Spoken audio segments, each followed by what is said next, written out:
I mention every once in a while one of my favorite concepts called the perennial philosophy. And that's the basic idea that pretty much everything is unified. All concepts, all ideas, all religions, all philosophies are all linked with the same common idea. Right? Here's the actual definition here. It says, a school of thought in philosophy and spirituality, which posits that the recurrence of common themes across world religions illuminates universal truths about the nature of reality. Okay? The same basic idea that all the greatest minds, the most respected religions, are all saying the same basic thing.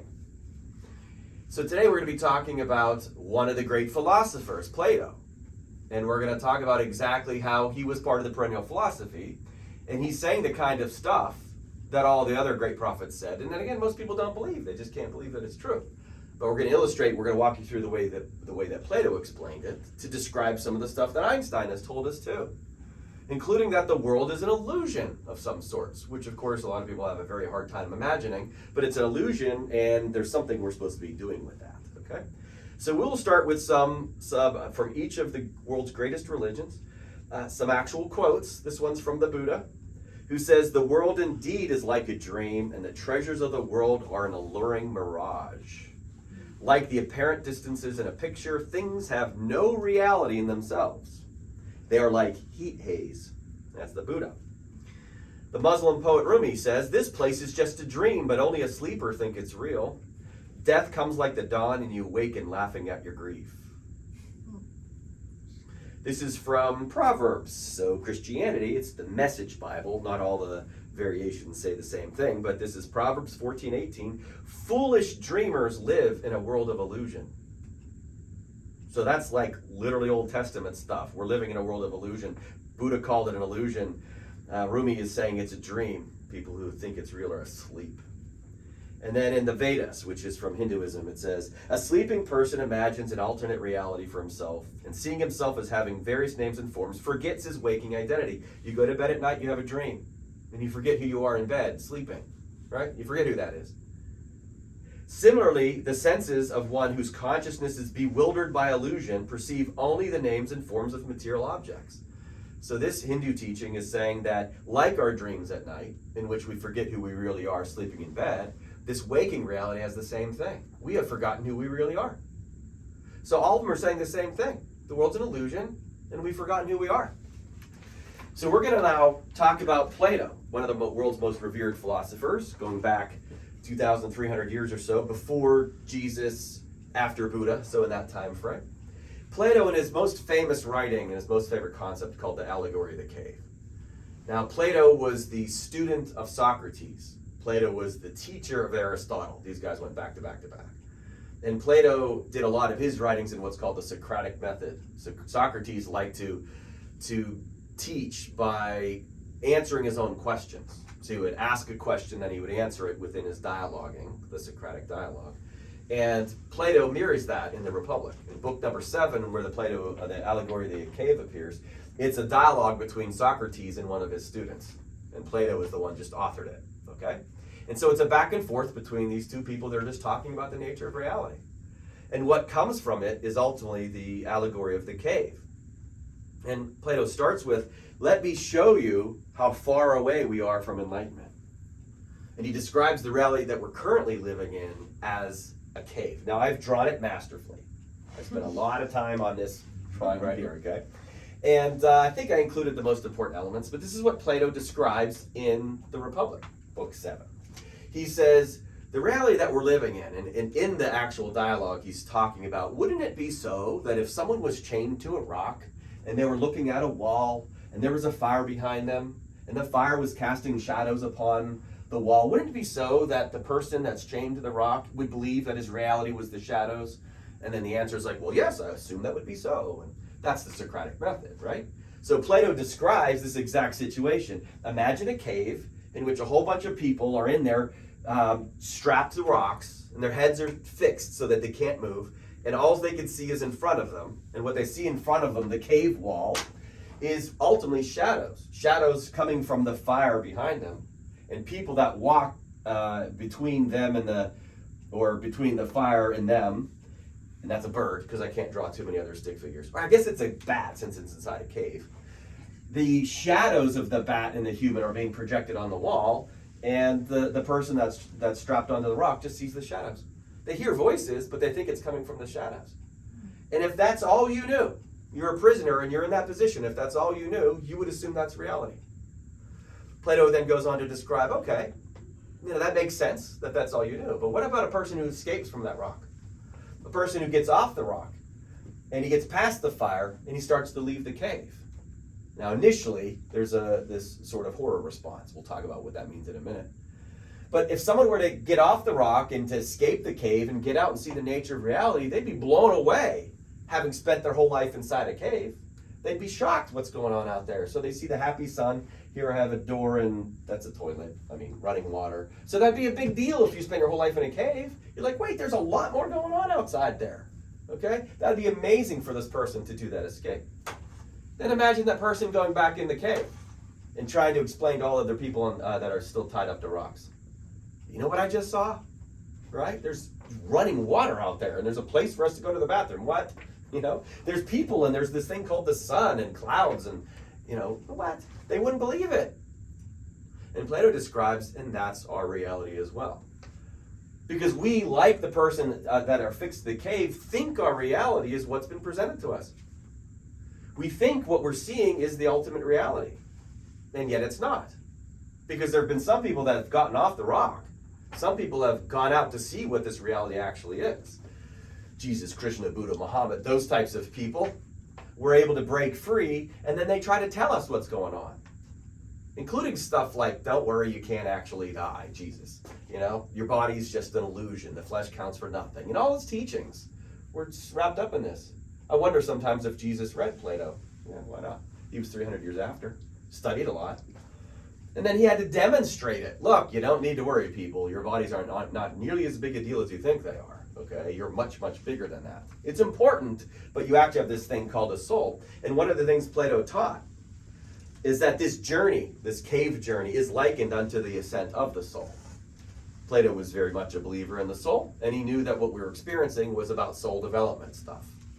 So we're going to go through the three basic parts of this experience, and these should be relatable. They're relatable to everybody. He does heavy emphasis for those of us who are interested in this stuff and have been working on this. The heavy emphasis is at the very end. But at the beginning, everyone in the world has this in common. At the beginning, it's to the aspect of those that are inside the cave. They are certain that they think that they know what reality is, right? They're positive. They see it like this. That's all they know. And guess what they do? They argue with each other about what reality is inside the cave. And then they have all these games that they play inside the cave about what these shadows are, what they're doing, all that kind of stuff. They have no clue about what's really going on, but to them, they're certain it's reality. And if someone else comes in to try to tell them otherwise, they're going to laugh at them. Like, okay, great, sure, there's a cave, there's a sun, whatever. They won't believe it. Plato himself called it an illusion. Because those shadows are an illusion, aren't they? They're just representations of these things back here. They're extensions. They're connected, because that's, shadows are connected, but they're not the ultimate reality. There's a shadow, and then there's the higher aspect of reality and the lower aspect. So Plato calls it an illusion, and he says, these men fight with one another about shadows, and shadows only. And they're distracted in their search for power, which in their eyes is a giant good. To them, they think it's a wonderful idea. They think it's great to debate these shadows and what's going on. That's all they know. And so why would they know better? To them, they think it's a wonderful thing that they're doing. Unfortunately, they don't realize the chaos that it's caused ultimately, and that it's ultimately people are not escaping because they're so fixed on this particular reality. Then people go to escape the cave. And here's where, again, a lot of us should have this in common because this is a tough journey. Those who are interested in spirituality, those who are interested in awakening and enlightenment and all that, it's a tough journey. And Plato describes that wonderfully well. Once someone gets free and they try to escape the cave, what happens when they get to this spot? He says, first, the idea of good is seen only through effort. It takes work. You have to try to do this. You actually have to seek. If you seek, you'll find it, okay? You have to put in the time. I like to talk about tithing. Tithing is 10%. It doesn't mean give money to church. You're allowed to give money to church. God doesn't need your money, though, okay? We have to give 10% of our time, of our consciousness, to the spiritual journey. You could spend 90% of your day worried about the physical world. But 10% of your consciousness spent on this is enough Just like working out your body for 10% of your day, you're going to be physically fit. You spend 10% of your day working on spirituality, you're going to be spiritually fit. So he says, this experience only comes through effort. Seek and you will find. Buddha himself talks about right effort. You don't want to overdo it. If you work on it too much, you're going to lose balance. You're going to be out of balance. You have to work on it the right amount, but effort you better put into it. Plato says, at first, when you're liberated, you will suffer sharp pain from the glare of the light. Because if you spent your whole life in a cave and then you get out into the sun, it's going to be really bright. Now, perennial philosophy, this is something Rumi says about 1,500 years later. Rumi said we're separated from God by about thousands of veils of light. Rumi says they're removed one at a time, because if they're removed all at once, you'd be blinded by the light. Rumi also says to remove the veils, you have to love in every moment. Okay? But it doesn't happen fast. I mean, little acorns don't grow into oak trees quickly. It's a slow process. And so it is a process of walking out into the light and being blinded, you know? And you're sort of uncomfortable with that. Sharp pain, it says.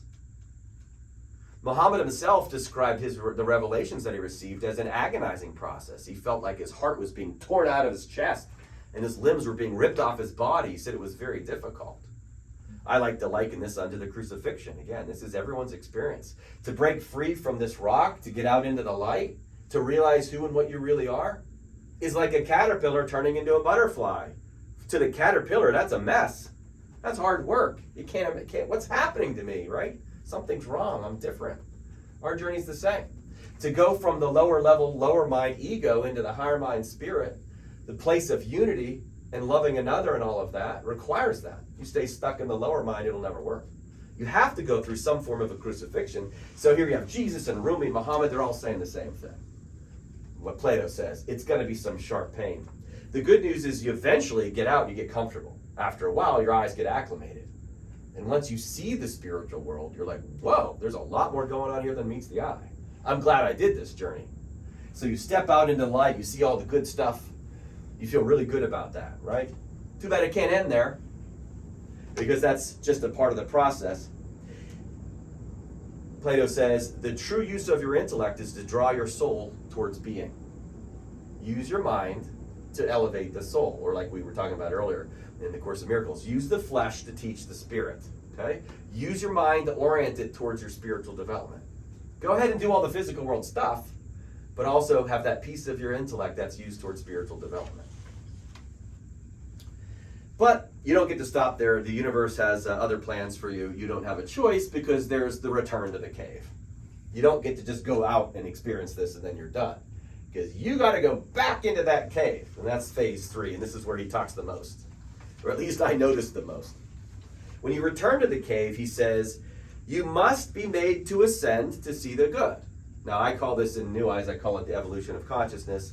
It's part of the way the world works. It's the way the brain is set up. Each one of us isn't going to be satisfied with mediocre.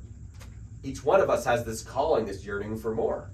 And we can't fill it with physical stuff. That'll never work. It's only going to work with the spiritual stuff. So we are made to ascend. We're being forced to lie down in green pastures and beside still water, Psalm 23. We're being forced to have a meal in the presence of our enemies, okay? That's going to happen. Each one of us, like the Buddha says, each one of us will become Buddha. It's going to happen. So you're forced to ascend. But then you must be made to descend back to the prisoners and partake of their labor. So one of my favorite all-time pieces of wisdom, before enlightenment, chop wood, carry water. After enlightenment, chop wood, carry water. So there you got Eastern philosophy matching Plato as well. So, okay, great, you got enlightened. Now you got to go back and chop wood and carry some water. You got to go back into the cave. It's not enough just to have this experience. We'll be doing the hero's journey pretty soon. And the hero's journey says the exact same thing. Once you find the mystery, you got to go teach it to others through whatever your skills are. Okay? So back into the cave you go. Plato says, each of you, when it is your turn, must go down to the general underground abode and get in the habit of seeing in the dark. So great, you're all enlightened, but now you got to go join everybody that where you came from back in the dark. And you better get good at seeing in the dark, he says, because you will see 10,000 times better than the inhabitants of the den. and you will know what the images are and what they represent. So the enlightenment process, when you come out and see this, like, wait a minute, there's a whole lot more that's going on here. Now I have to go back in there, and I'm going to see this clearly, and they might not. Guess what happens? Or this is what it's about. You get back in there, Buddha teaches something called anicca, which is your temporary nature. And all things, all forms are temporary. They're composite things. They're not real. They're made up of light. Right? So they're not real. It's impermanent. And that's what I call in the New Eyes book, the costume party. Okay? We're not actually these physical beings. We are temporarily. But like if I wore, like my son, Buzz Lightyear as a costume when he was little, if I wore Buzz Lightyear wings in here, you might call me Buzz for a little bit. But you know I'm not actually Buzz. Now you'll call me Steve. But guess what? I'm not actually Steve. I'm a eternal spiritual being just as you are. We've just forgotten. But now you could see that clearly. And so now you're in the physical form and you recognize that you're a spiritual being, but no one else seems to. You see that 10,000 times more clearly. What is it that you can see? Well, it's all relative. What's relative? Well, I was born in my position, you were born in yours. What if things were different? Don't judge a man until you've walked two moons in his moccasins, say the Indians, right? The fact is if I were in your shoes, I would see it more like you and vice versa. And if I had your DNA, I'd feel differently. I'd feel more like you and vice versa. That's just relativity. There's nothing special or complicated about that. It's pretty obvious. But people who are interested in this journey pay attention to relativity. It matters a great deal. It's also the conditioning of things. Why do I speak English? I didn't have a choice when I was little. I mean, I could have by now practiced some other languages. But English got taught to me, so that's what I do. My culture got taught to me. My religion got taught to me. How much of that did I choose? Well, that's conditioning. Something else the person that comes back into the cave can... Well, they don't know any better. Why would they know any better? They've not been outside the cave. In fact, they're acting exactly as you'd expect. That's part of the 10,000 times more clear. One of my favorite all-time lines in a couple decades of studying this stuff. The highest level of self-awareness is to realize you are a dream figure in someone else's dream. So once you realize you're dreaming and you go back in the cave, you know that they're dreaming and that they're looking at you thinking you're real, but you're like, I'm not even real. I'm a dream figure in their dream. You see that clearly, but they don't. Like, that's a tough one, okay? I know you're dreaming. Nah, how do I explain that? Get off that rock, get out. That doesn't work either. So here we go, Plato saying the exact same stuff that all the other great philosophers said. Fortunately, again, this is the impulse we all have towards unity. Whether we know it or not, that's deep set inside of us, impulse. Plato says, happiness is for the whole state. We are beneficiaries of each other. Woo, I love that, gives me chills. Okay, it's because it's a mirror. The other person is teaching you something, no matter what they're doing. And you're always teaching them. Always the case. Every single person in the world is a reflection of each other, one way or another. We are beneficiaries of each other. What does that mean with the science of entanglement? The more I do it, the more you benefit. The more you do it, the more I benefit, teammates. We're doing this together, whether we know it or not. And just because it's seeming adversaries, Krishna says that in the Gita, we are bewildered at birth by apparent opposing dualities. They're apparent opposing, but they're actually not. They're complements one way or the other. And those who see the complements, says Krishna, if you see the complements, you will attain the infinite spirit. If you can see that the other is somehow an extension of you, you attain the infinite spirit. But what if you spend your whole life focusing on other as different? Right? Or that this is bad. Don't eat off that tree, it says in the Bible. Don't eat off the tree of good and evil. Eat off the tree of life. Plato's talking about the tree of life right here. We have to go back into the cave, and guess what we have to do? We have to love another as oneself. We have to have this impulse to go back in and help others off their rocks. Right? That's what makes this the game that it is. If you just escaped and you were freed, then, sort of boring. I guess that would be sort of fun. The real challenge is going back in the cave. And there's a major benefit to it, is what we're going to do at the end. Plato says, bewilderment arises from coming out of the light or going into it. Okay, that's this person. This is the most bewildered phase. Leaving the cave and then going back in. Each one is bewildering. Okay, like what the heck is going on here? It's rocky road each way. So for those who are just starting a spiritual journey, well, buckle up. But for those who are deep into it, buckle up. Okay, there are some phases of rest. Hermes emphasizes that a lot too. Plenty of rest. But there's going to be the challenging situations. Again, that's what makes this so dynamic, so interesting. So Plato says, bewilderment arises from coming out of the light or going into the light. He who remembers this will not laugh at others whose vision is perplexed and weak. Imagine that. If you realize that how difficult this is, you will remember, hey, we're all on the same journey. Other people might not see it. You don't get to laugh at them. It's not how that works. Those who remember that. See, because if you think you're special, you think you're better than other people, you might have that quality. All right? But no, that's not how it works. You're going to be humble in this process. He refers back to them. Being self-taught, they cannot be expected to show any gratitude for a culture they've never experienced. You're looking for like pats on the back, they ain't going to give it to you. What did they do to Jesus when he went back in the cave? Right? In fact, Muhammad, Buddha, they barely had any followers for the first several years of their work. Just like Jesus. Most people go crazy. Although verse 41 of the Tao Te Ching says, without that crazy, it's not the Tao. To know you've got it is when people start calling you crazy. You know, you're like, well, they're calling me crazy. That's probably a good sign. Yeah, because as you go back in, they don't understand. They're not going to be grateful. You better anticipate that. You anticipate the lack of gratitude, you're going to be able to handle it. These two quotes go together. We have brought you into the world to be rulers of the hive, kings of yourself and of the other citizens. Combined with the truly rich will rule. Again, Plato, thousands of years ago, talking about the truly rich. Well, who are they? The truly rich, not in silver or gold, but in virtue and wisdom. Those are the true blessings of life. Those people rule. Having lots of money and power doesn't make you a ruler, right? True rulers of this place are people that are able to go in there and have virtue, the compassion, the understanding, and the patience, and all of that. Those are the true rulers. And now you're a ruler of yourself, which of course feels good, but then now you can facilitate others' process. That's the actual game.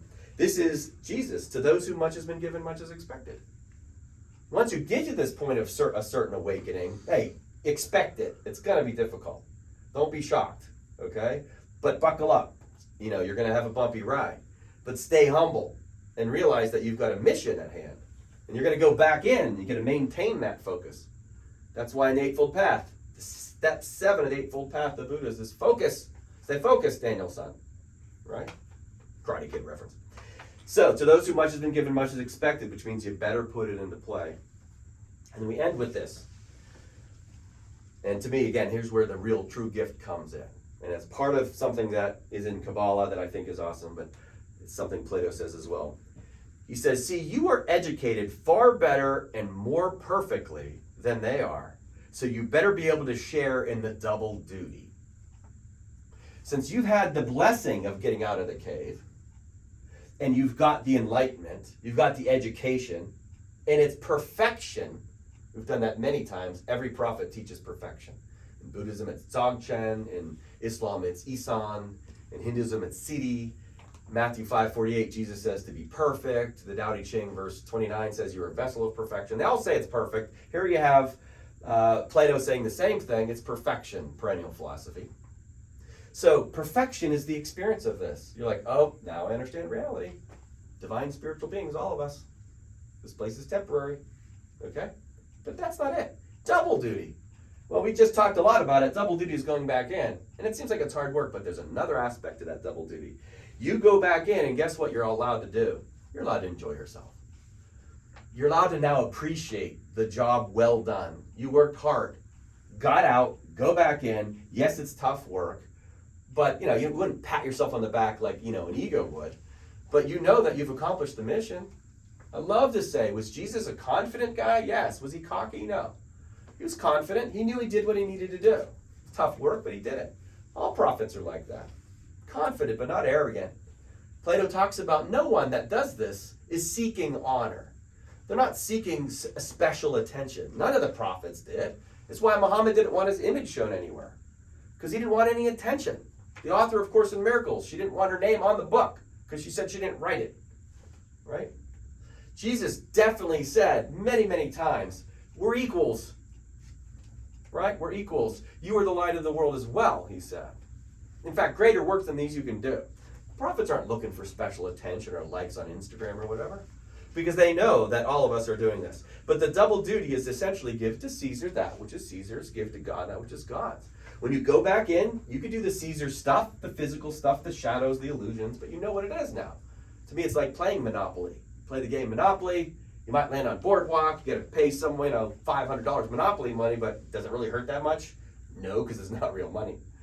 This is just a game. Like Rumi says, only those who are asleep think it's real. But once you're awake, you're like, just a game. Still got to go play the game. I like to play Monopoly, and I want you to land on my Boardwalk. Give me some money. Okay? You can play the game as it's intended to play the game, with an awakening quality. Jesus says in the Gospel of Thomas, when you are two, what will you do? Most of us are in the oneness of things, but it's from the level of the ego, right? Most of us are stuck in the ego, and that's oneness. We don't realize we're two. But when you go back into two, which is what happens when you come out of here, when you go into the two-ness of things, which is, wait, I'm spirit and I'm still an ego, still got my costume to deal with, he says, what will you do? What a great little philosophical question. Now you have a choice. You're just going to go sit in a cave and just meditate all the time? Or are you going to go ahead and play the game? You can play the game. Have a good time. But maintain your awareness of the spiritual self. Okay? That's what we're supposed to do. And then we end with this. Ultimately, it's a gift. I love this piece. Kabbalah teaches the idea that the Creator created a creation to fill the creatures with delight. That the end game of all of this is ultimately the kingdom of heaven. But it's heaven on earth. The end game is for you to feel the kingdom of heaven, to, in the Lord's Prayer, bring heaven to earth. To get outside the cave, see what's really going on, get back inside the cave, and then bring the spirit into us. The Tao Te Ching says, can you play the feminine role and bring heaven to earth? Can you bring the spirit into the feminine? Down here in the physical, we're on Mother Earth, we're supposed to receive the spirit. Can you play that game? Well, it's a gift, because the Kabbalists teach this. Imagine, your mom made your favorite dinner for your birthday, right? Or brought a bunch of cookies for someone's birthday, and then no one eats those cookies. How sad would you feel? Okay. So imagine someone made a dinner for you, and then you're like, no, I already ate. I stopped at McDonald's on the way over. They're going to be sad. They're happy to give you a gift, and you say, no, thanks. Well, the Creator set up this amazing game. I call it Amazing Race sometimes. It's incredible to have this false self thing going on, and the realization of who and what you are, and then you go back into it. And then to do that, at the end, now you don't have to have any fear. The Buddhists say that a bodhisattva is someone who's embraced life's sufferings and filled it with new meaning, and now they have no fear. Okay? That's the idea, is like, once you know that it's just a game, and then I'll see you all on the other side, that's the real side, to be honest with you. That when we awaken together and we pass on from this place, there's plenty of other adventures to go on. But the true beauty of all of this ends up in the Hillsong song, the work of all art called love. I love that so much. It's a work of art. It's a design that was set up. It's an incredible creation to fill us with love. And so this is the whole process that Plato explained 2,300 years ago. Everyone's doing this. We just got done with the 7 hermetics, the various steps of alchemy, and the Eightfold Path of the Buddha. They're all saying the exact same thing, perennial philosophy. Get outside the cave, wake up, see the truth of it, go back in the cave, and then live the life as the gift that it actually is.